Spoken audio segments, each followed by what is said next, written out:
ऐसे कार्यक्रम में प्रथा होती है कि कोई भी काम पूरा होने के बाद उनका सबका अभिनंदन और शुभेच्छाएं देने की प्रथा है। पर मुझे संकोच हो रहा है कि मैं आपका अभिनंदन कैसे करूं, क्योंकि 2008 में तय हुआ था कि इस प्रकार से बिल्डिंग बनेगी। 2011 में इसको टेंडर अवार्ड हुआ और ये 200-250 करोड़ का काम 9 साल के बाद आज पूरा हुआ। इस काम को पूरा देखने के लिए 2 सरकारें और 8 चेयरमैन लगे और उसके बाद में ये काम आज पूरा हुआ है। तो वर्तमान चेयरमैन और मेंबर बेचारे, उनका कोई इसके साथ संबंध नहीं है, पर जिन महान हस्तियों ने 2011 से लेकर 2020 तक इस पे काम किया है, उनके संभव हुआ तो चेयरमैन साहब उन सब सीजीएम और जीएम इनके फोटो एक बार इस ऑफिस में जरूर लगा देना कि जिन्होंने 9 साल इस काम को केवल निर्णय न करने के कारण देरी की, और इसके लिए उन्होंने जो 9 साल की देरी की, कम से कम उनका इतिहास भी सामने आए। आप और हम गौरव से कहते हैं कि दिल्ली मुंबई हाईवे अब हम 2 साल में पूरा करेंगे, 80,000 1 लाख करोड़ का। तो 1 लाख करोड़ के काम के लिए हमने 3 साल 3.5 साल अगर लगेंगे, और ये 200 करोड़ के काम के लिए हमने 10 साल लगाए, तो ये कहीं ना कहीं अभिनंदन करने वाली बात तो नहीं है। मैं आपके लिए तो कुछ कहूँगा नहीं, पर मुझे इस बात की शर्म आती है, इतना आपके सामने जरूर कहूँगा। आपको संभव हुआ तो ये बात कही जाएगी, क्योंकि मैंने इसके लिए 2-3-4 मीटिंगें ली थी। ये जब काम फंसा हुआ था तो मुझे भी काफ़ी जानकारी है, और अभी सरकारी पद्धति के अनुसार कॉन्ट्रैक्टर पर ब्लेम डालकर वो एनसीएलटी में गया, और एनसीएलटी में जाने के कारण ये हुआ। धीरे ऐसे करके एक रिकॉर्ड तैयार किया जाएगा। पर इसमें सबसे इम्पोर्टेंट चीज़ यही है कि जो विकृत विचार रखने वाले लोग हैं, जिन्होंने एनएचआई में निर्णय नहीं करना, और निर्णय करना तो काम करने के बजाय कॉम्प्लिकेशंस पैदा करना, तो ये भी 13 साल से 12 साल से चिपके हुए हैं।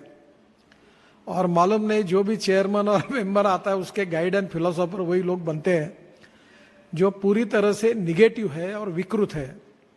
उनकी ऑनेस्टी और इंटीग्रिटी के बारे में डाउट नहीं है, पर उनकी विचारधारा टोटली विषकन्या जैसी है। और ऐसे विकृत लोगों को आज भी गाइड एंड फिलोसोफर के रूप में ऊपर से लेकर नीचे तक सभी लोग क्यों यूज करते हैं, इसका मेरे मन में बड़ा आश्चर्य लगता है। और ये सीजीएम और जीएम के आपकी जो परंपरा है वो कितनी निकम्मी है, कितनी नालायक है, इसका उदाहरण ये बिल्डिंग के डीले में हुआ है। तो मैं आपसे अनुरोध करूंगा कि कम से कम अब आज बिल्डिंग पूरी हुई है, तो ये 11 साल में जिन्होंने हैंडल किया, उसने कितने साल डिसीजंस नहीं लिए, कैसे रोक के रखा, इसका एक रिसर्च पेपर जरूर तैयार करिए। मैंने बहुत बार आपको कहा था कि एनएचआई को रिफॉर्म करना चाहिए। आपकी जो रिक्रूटमेंट है, जो अधिकारी आप लेते हैं, वही बेसिक रॉ मटेरियल सबसे खराब है। आपको जो फ्रेश आईआईटी के अच्छे इंजीनियर्स आते हैं उनको हम रख नहीं पाते, वो चले जाते हैं और प्राइवेट सेक्टर में बड़े पोस्ट पर चला जाता है। और जो स्टेट गवर्नमेंट में काम करने के लायक नहीं होते हैं, ऐसे लोगों की बड़ी मालिका एनएचआई में भर के हमने उनको प्रमोट करके सीजीएम और जनरल मैनेजर बनाते हैं। और आपने अच्छा हुआ कार्रवाई की बीच में कॉन्ट्रैक्टर और इनके ऊपर, पर जिनके डिजाइन्स गलत हुए, जो कंपनियां अच्छी काम नहीं करती, जो इंडिपेंडेंट इंजीनियर अच्छे काम नहीं करते, जो सीजीएम और जीएम अच्छे काम नहीं करते, जो आरओ अच्छे काम नहीं करते, जो पीडी अच्छे काम नहीं करते, उनके लिए अभी तक मेरे कान पर कभी नहीं आया कोई कार्रवाई हुई। और ये जो सीजीएम है, जिनके भरोसे मेंबर एनएचआई काम करते हैं, अभी तो मुझे पता चलता है कि मेंबर को पता ही नहीं है कि कहाँ क्या हो रहा है। वो अनेक इमरजेंसी मैटर तक भी मेंबर को नहीं बताते हैं। और इसलिए ये जिस प्रकार से एक ऑर्गेनाइजेशन बनाने के बारे में बीच में हम सब लोगों ने सोचा था इतना अच्छा काम इस ऑर्गेनाइजेशन का, मार्केट में नाम है, फाइनेंशियल मार्केट में क्रेडिट है, इसके बाद में भी आज परफॉर्मेंस के आधार पर हम अपने बॉटल नेक्स को ढूंढने में असफल रहे हैं। इसके बारे में बहुत सी कमेटियां बनी, उनके रिपोर्ट आए, पर ये एनएचआई के ये अकार्यक्षम, भ्रष्ट और निकम्मे लोग इतने पावरफुल है कि मिनिस्ट्री ने कहने के बाद में भी वो अपने निर्णय गलत करते हैं। अभी एक अच्छा आया है, एक कंपनी का सुप्रीम कोर्ट का निर्णय, अपना हाई कोर्ट का निर्णय आया है कि जो 475 में मैंने और उस समय के सेक्रेटरी ने कहा था कि इसको सेटल कर दो, वो 1300 और 1400 करोड़ का उसके ऊपर क्लेम मंजूर हुआ है। अब तो वो 375 में करने वाला नहीं है। तो ये बताने के बाद में भी नहीं किया गया। मैंने बीच में कहा था आईएलएफएस की टनल जो थी कि उसको आईएलएफएस के रेट में उसी कॉन्ट्रैक्टर से आगे कर लेंगे, तो नहीं सुना। फिर उसका नया टेंडर निकाला और 400 करोड़ रुपए उसी कॉन्ट्रैक्टर ने ज्यादा भर के वो काम लिया और उसने प्रॉफिट कमाया।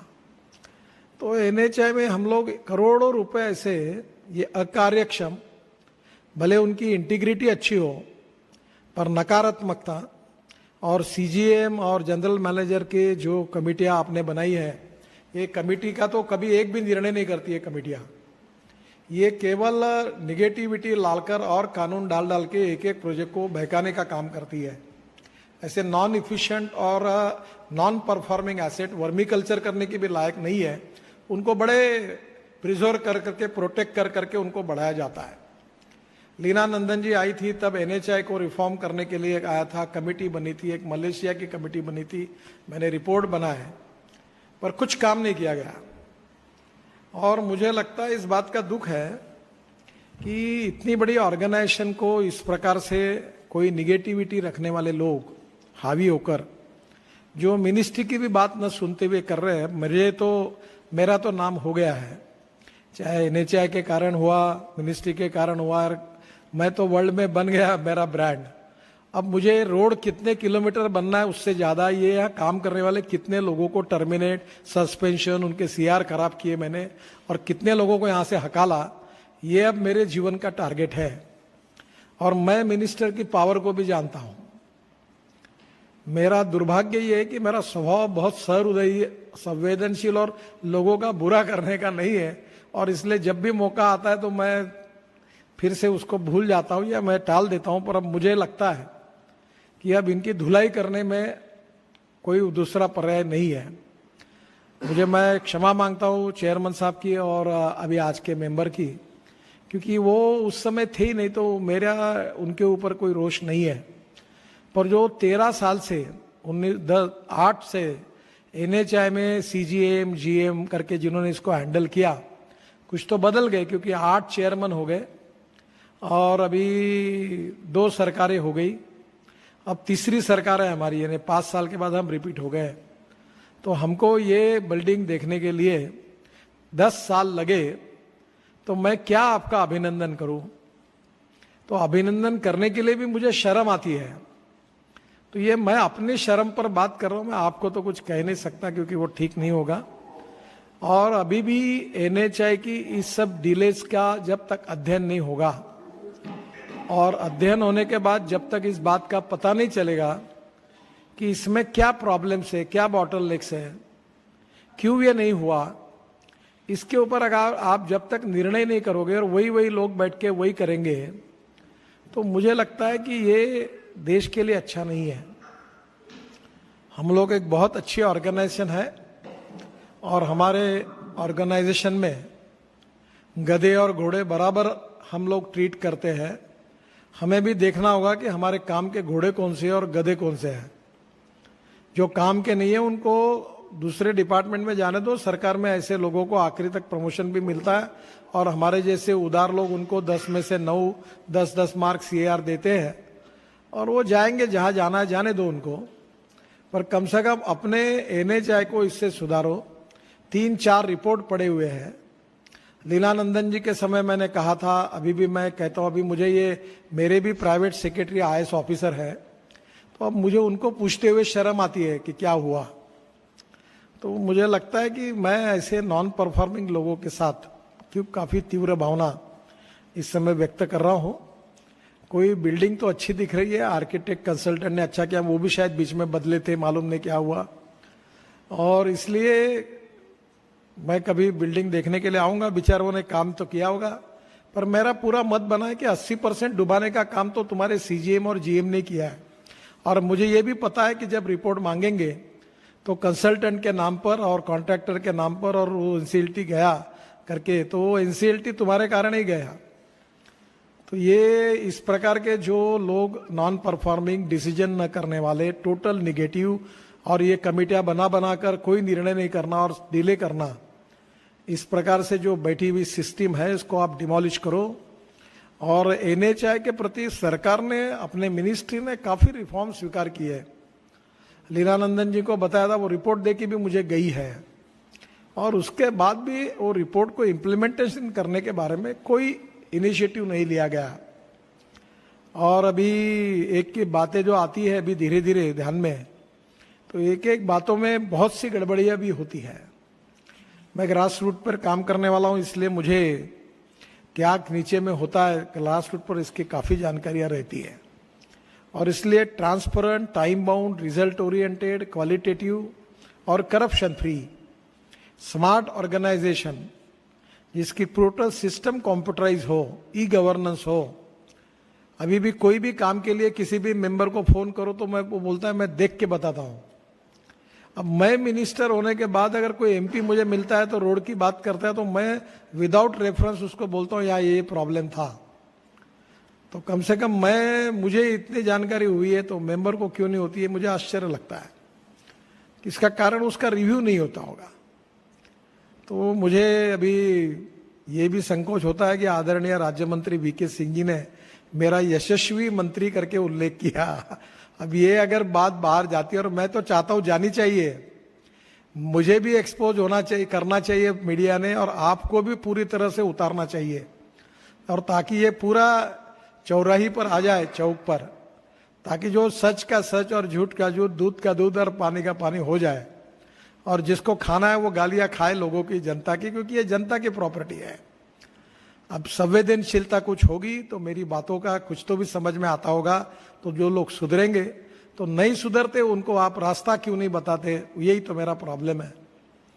और इसलिए मैं वर्तमान चेयरमैन को इस बात के लिए अभिनंदन करूंगा, धन्यवाद दूंगा कि उन्होंने 8वें वो भाग्यवान चेयरमैन है कि उन्होंने कम से कम इस काम को पूरा किया है।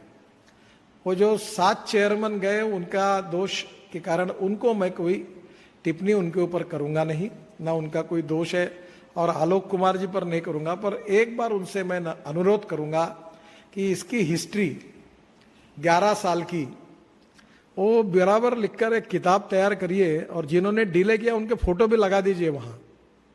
जिन्होंने निर्णय नहीं किए, डिले किया, इतने दिन नकारात्मकता रखी, उनके रखिए, ताकि ये भी एक केस स्टडी करके जनता की अदालत में जाए। क्योंकि आखिर हम सब लोग, मालिक हमारी जनता है, वी आर द ट्रस्टीज।